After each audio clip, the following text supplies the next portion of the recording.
So your reader has made a nonsense word, mev.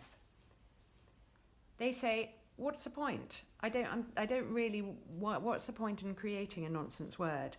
Because it's really, really important for playing with sound and for creating longer polysyllabic words.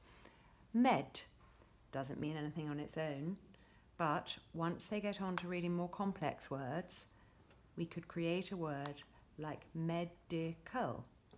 A long word, difficult to read, but when you divide it into syllable chunks, med, I, cull, it all makes sense.